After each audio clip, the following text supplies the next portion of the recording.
Are you placing too many expectations on your friendships? Let's talk about it. So I did a video where I talk about my first friendship breakup and I did some reflecting. And one of the things I realized was that that friendship held a lot of disappointment for me because of expectations I'd placed on it. Unrealistic expectations. So where do those expectations even come from? I think it's safe to say for most people, including me, it's from the media we grow up with.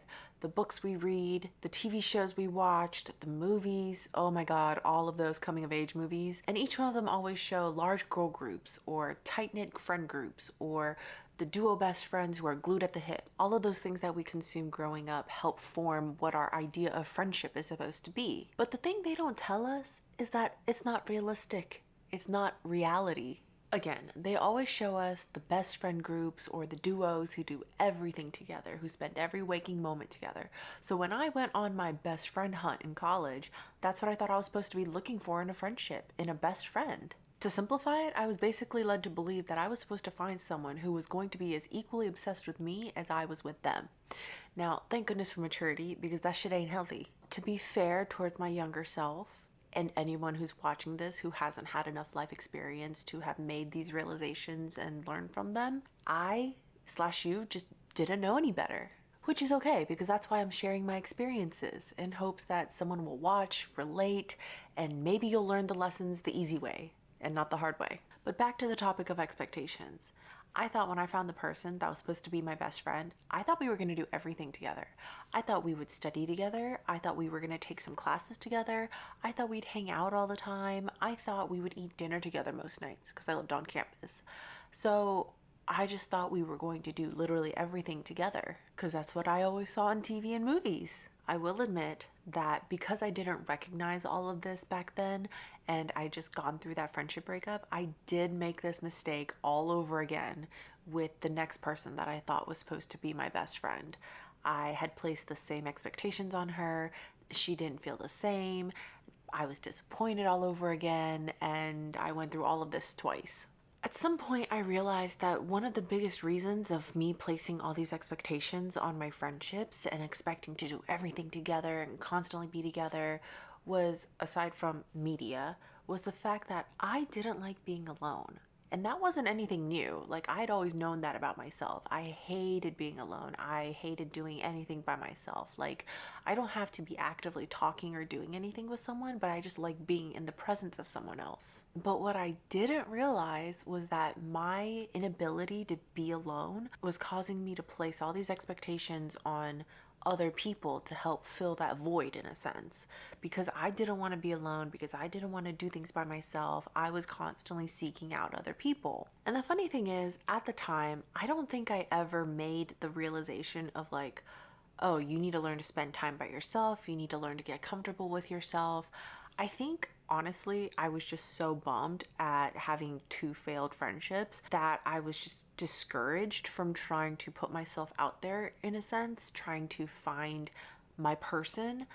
And it just kind of naturally led to me doing things by myself. And at some point, I just became okay with it. Like, I would still hang out with my coworkers and such. We'd all study together maybe, but I wasn't placing any expectation on them to have some sort of deep friendship. It was just company. And the thing that actually happened was that once I stopped looking for my best friend, once I stopped looking for the friendship that was going to have this deep meaning to me and we were going to be so close, that's when I actually found it the next year. And this is actually my number one go-to advice, even when it comes to dating, just relationships in general. Stop looking for it.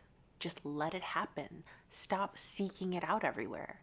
And when I stopped seeking who was going to be my potential best friend, that's when I actually found her. Now, I do think there was more to it than just I stopped looking for it and trying to force it to happen.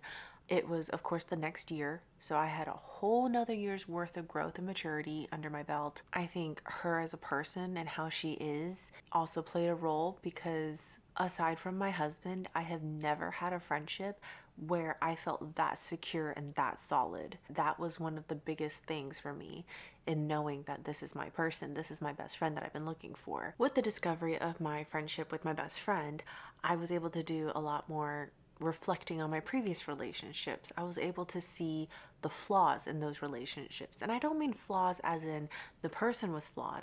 I mean the entirety of those friendships, me, them, why did we not mesh well together? At least on my part, I was expecting the other person to fill so many different roles that I needed in my life, but I was putting all that pressure on one person. And the thing is, it's not really fair to them because who's to say they are even capable of filling all of those roles or even willing to fill them? I feel like that's probably a common thing people do. Like, I can't possibly be the only one. And I don't think it's an intentional thing that we do to others. We don't intentionally expect them to be everything that we need. It's just something we do because we don't know any better. Another thing I realized was that we all have a capacity for how many relationships we're able to juggle, able to balance in our lives. There are different tiers of friendships, relationships, and within each tier, we're able to handle so many. And while my tier for close friends, best friends was virtually empty, which is why I was trying to fill it, who's to say that their best friend category or close friend category wasn't already full? They may not have been capable of taking on another relationship in that category.